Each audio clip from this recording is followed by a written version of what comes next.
नमस्कार, lead India के इस वीडियो में आपका बहुत बहुत स्वागत है। दोस्तों, आज के इस वीडियो में डिस्कस करेंगे कि नोटिस किस किस तरह के मैरिज में जाते हैं। मतलब अगर आप स्पेशल मैरिज एक्ट में शादी करते हैं, हिंदू मैरिज एक्ट में शादी करते हैं, मैरिज करके मैरिज का रजिस्ट्रेशन करते हैं, तो कौन से सिनेरियो में नोटिस घर वालों को चला जाएगा, घर वालों को इन्फॉर्मेशन चला जाएगा। नोटिस को लेकर आपके दिमाग में, दिल में अगर कोई भी कंफ्यूजन होगा तो इस वीडियो से जरूर क्लियर हो जाएगा। मेरे साथ कुश हैं, मेरे कलीग हैं, आइए इनसे बात करते हैं। कुश जी, आपका बहुत बहुत स्वागत है। नमस्कार सर। नमस्कार जी, नमस्कार जी। तो जी पूछिए। शादी करना एक हर किसी का कपल का सपना होता है, ठीक है। लेकिन उस सपने को, अगर उस सपने में कोई अड़चन आ जाए, नोटिस जैसा शब्द आ जाए, तो एक मन में मतलब भौकाल मच जाता है कि यार नोटिस चला गया तो समझ लो कि काम बेकार हो गया। तो उस सिनेरियो पे आज हम बात करेंगे कि किस मैरिज एक्ट में नोटिस जाता है, किस में नहीं जाता है, ठीक है, और इसका क्या पूरा प्रोसेस है, इस पर बात करेंगे। देखिए, मैं एक्ट के बारे में मैं बाद में बताऊंगा, लेकिन मैं पहले कपल की मन स्थिति बताता हूं कि कपल को आखिर कोर्ट मैरिज अपने फैमिली के कंसेंट के बगैर करना ही क्यों पड़ता है। अगर घर वाले तैयार ही हो जाते, घर वाले अगर रेडी होते शादी कराने के लिए, तो बाहर कहीं और जाके शादी करने की जरूरत ही क्या होती है ना। और ऐसे में अगर कोर्ट्स जो है नोटिस भेज देंगी कपल के घर पे, तो ये तो समझिए कि उनके लिए तो फिर क्यों कोर्ट मैरिज, तो कानून से निकाल दो ना इसको, फिर कोर्ट मैरिज रखो ही मत, है ना। तो ये सिचुएशन कपल के लिए बहुत टफ होता है, मैं समझता हूं इस बात को, लेकिन मैं स्पेसिफिकली बताऊंगा कि नोटिस कब जाता है और उसमें क्या होता है। ओके, ठीक है। तो इसमें मतलब हर राज्य का अलग प्रोसेस होता है नोटिस को लेकर, या सिमिलर होता है? देखिए, अगर नोटिस की बात की जाए तो नोटिस स्पेशल मैरिज एक्ट के थ्रू, स्पेशल मैरिज एक्ट में सेक्शन 5 है।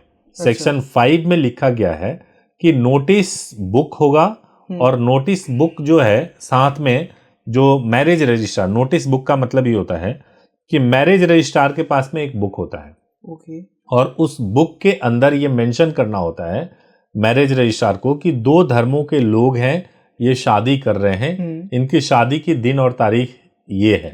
तो वो नोटिस बुक में मेंशन करेंगे, और साथ ही साथ जो प्रोमिनेंट प्लेस होता है उस ऑफिस में, उस प्रोमिनेंट प्लेस पे ये भी डिस्प्ले करेंगे कि ये व्यक्ति हैं और ये व्यक्ति हैं, इनके बीच में शादी होनी है। अगर किसी को ऑब्जेक्शन है तो वो ऑब्जेक्शन एसडीएम के पास में जाकर रेज कर सकते हैं। अब ऑब्जेक्शन वाली बात भी समझने वाली है कि ऑब्जेक्शन किस तरह का। अगर ऑब्जेक्शन है कि भाई पहले से ये लोग मैरिड हैं और फिर से शादी कर रहे हैं, मतलब कोई एक मैरिड है शादी कर रहे हैं, या ऐसा हो सकता है कि वो प्रोहिबिटेड रिलेशनशिप में शादी कर रहे हैं, कोई बाइगेमी कर रहे हैं, इस तरह का अगर कोई सिनेरियो है, तो परिवार को, समाज को, खास तौर से परिवार को एक छूट दी गई है कि आप जाकर के ऑब्जेक्शन रेज कर सकते हो। हाँ जी। तो उस केस में नोटिस बोर्ड, आपने बताया नोटिस बोर्ड पे लगाया जाता है। हाँ। तो वो जाता है एट अ टाइम, या शादी होने से पहले जाता है, या आफ्टर जाता है? अब कपल के दिमाग में ये होता है कि घर पे नोटिस चला जाएगा। कई लोग कहते हैं कि पुलिस जाएगी नोटिस लेकर के। तो मैं आपको बताऊं कि स्पेशल मैरिज एक्ट के किसी भी सेक्शन में ऐसा नहीं लिखा हुआ है कि घर पे नोटिस जाएगी और पुलिस लेकर के जाएगी। जांचिए, कोई आपका पासपोर्ट नहीं बन रहा है कि आपका बैकग्राउंड वेरिफिकेशन करना है। मैरिज करना एक सिविल मैटर होता है, यानी कि सिविल सब्जेक्ट होता है। इस विषय में अगर ये दो व्यक्तियों का विषय होता है, तो इसमें स्टेट का, पुलिस का कोई रोल नहीं होता है ना। तो घर पे नोटिस जाने का कोई प्रोविजन ही नहीं है, घर पे नोटिस नहीं जाता है। एक चीज है, एसडीएम ये चेक कर सकते हैं कि चूंकि ज्यूरिसडिक्शन बनता है लड़की के आधार कार्ड से और लड़के के आधार कार्ड से, ठीक है, आपके रेजिडेंस से बनता है। अब मान लीजिए कि एसडीएम को ऐसा लगता है कि नहीं भैया, आप तो हमारे ज्यूरिसडिक्शन में आप रहते नहीं हो, आपने अभी कोई आधार कार्ड बनवा लिया और आप आगे शादी करने के लिए, तो आपके घर की वेरिफिकेशन हो तब करवा सकते हैं कि आप कब से रहते हो, लोग इनको जानते हैं या नहीं जानते हैं, ये वेरिफिकेशन हो सकता है। आप शादी कर रहे हैं, ये नोटिस तो घर जाता नहीं है। अगर मैं बात करूं ख्याली जो पुलाव चलते हैं दिमाग में कि भाई नोटिस जाएगा, जो आपने कहा पुलिस लेके जाएगी, और उस केस में जो विटनेस होंगे, फैमिली वाले होंगे, उनको साइन करना पड़ेगा, नोटिस एक्सेप्ट करना पड़ेगा। तो ये तो मतलब एक सारा फ्रॉड हो गया ना। मैं बता दूं, ये फ्रॉड है। कई लोग बोलते हैं कि स्पेशल मैरिज एक्ट में नोटिस जाएगा, वो और ये भी बोलते हैं साथ में, चलो मैनेज करवा देंगे, उसके लिए 5-10 हजार रुपया लगेंगे, वो कोई बात नहीं जी। नोटिस जाता ही नहीं है, 5-10 हजार रुपये जो मांग रहे हैं वो अपने जेब में आ गया, नोटिस डराने के नाम पे, तो ये फर्जीवाड़ा है। नोटिस नहीं जाता है घर पे। स्पेशल मैरिज एक्ट का किसी ने सुना हो कि या किसी के पास हो कि मैरिज करने की वजह से, यानी मैरिज हम करने वाले हैं under the special marriage act में, और कोई नोटिस आया हो, किसी ने सुना हो इस बात को, देखा हो, और कोई एक एविडेंस मेरे सामने आ जाए तो मैं बताऊं, होता ही नहीं है ये। ठीक है। हाँ। लेकिन इस नोटिस वाले प्रोसेस को आखिर पिक क्यों करना चाहेंगे कपल? और भी प्रोसेस है, जैसे हिंदू मैरिज एक्ट है, मुस्लिम है तो मुस्लिम। बहुत सही सवाल आपने पूछा है। नोटिस वाले प्रोसेस यानी कि स्पेशल मैरिज एक्ट में शादी करेंगे ही क्यों? दो मेंटालिटी की वजह से होता है। पहली तो जरूरत है। जरूरत यह है कि दोनों का रिलीजन ही अलग अलग है। तो अलग अलग अगर रिलीजन है कि भाई लड़का हिंदू लड़की मुस्लिम, तो एक रिलीजन के एक्ट में शादी नहीं हो सकती। इसीलिए स्पेशल मैरिज एक्ट बना हुआ है कि दो अलग अलग धर्म के लोग आपस में शादी करेंगे तो उनके लिए स्पेशल मैरिज एक्ट होगा। ये जो फुल प्रोसेस होगा, ये नोटिस वगैरह वाला उन पे अप्लाई होगा, वो उन पे होगा, बट नोटिस नहीं जाएगा उसमें। ये दिमाग से निकाल दीजिए, नोटिस नहीं जाएगा। ठीक है, क्लियर हो गया? ठीक है।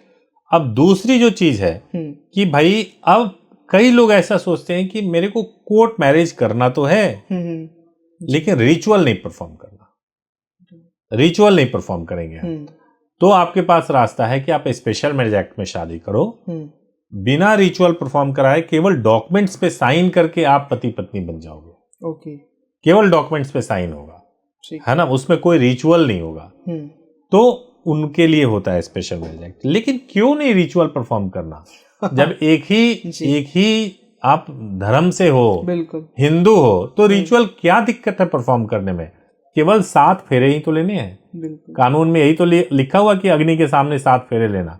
वो पूरी रात वाली शादी नहीं होती, लेकिन 15 से 20 मिनट में शादी होती है जी। लेकिन मेंटलिटी यहाँ पर ये भी होती है कि रिचुअल परफॉर्म करेंगे तो फैमिली के साथ। अभी हम कोर्ट का सर्टिफिकेट लेना है सर। अभी में देखो ये सही है मेंटालिटी कि रिचुअल परफॉर्म करेंगे तो फैमिली के साथ ही परफॉर्म करेंगे जी। लेकिन अगर आप रिचुअल से स्किप करना चाहते हो, छोटा रिचुअल होगा, मैरिज रजिस्टर्ड हो जाएगा, बहुत इजीली हो जाता है। रिचुअल स्किप करोगे तो स्पेशल मैरिज एक्ट में जाना पड़ेगा।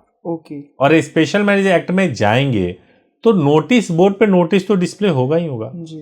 पता चलने के चांसेस फिर भी होते हैं। दूसरी सबसे बड़ी बात कि स्पेशल मैरिज एक्ट में आप केवल वहीं कर सकते हैं जहां पे आपका आधार कार्ड है।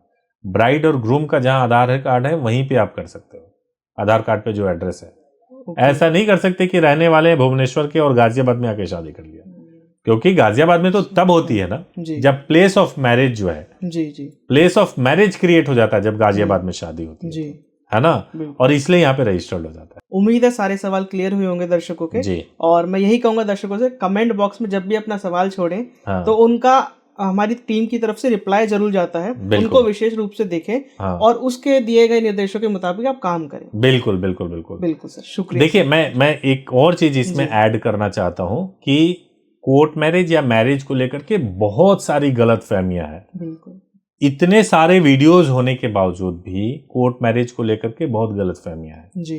मैं अगर जेन्युइन इन्फॉर्मेशन दे रहा हूं तो 2 और लोग हैं जो कि गलत इन्फॉर्मेशन दे रहे हैं, और जो गलत इन्फॉर्मेशन और जेन्युइन इन्फॉर्मेशन में फर्क नहीं हो पा रहा है, उसके लिए सबसे बेस्ट तरीका है कि नहीं समझ में आ रहा है अगर आपको, तो हेल्पलाइन नंबर 8800444555 पे कॉल करिए, तसल्ली से बात कीजिए, आराम से बात कीजिए और अपने सारे क्वेश्चन को फ्री ऑफ कॉस्ट आप समझिए, और ताकि आप सही डिसीजन ले सको, सही डिसीजन लेकर के आप अपने जीवन में आगे बढ़ सको।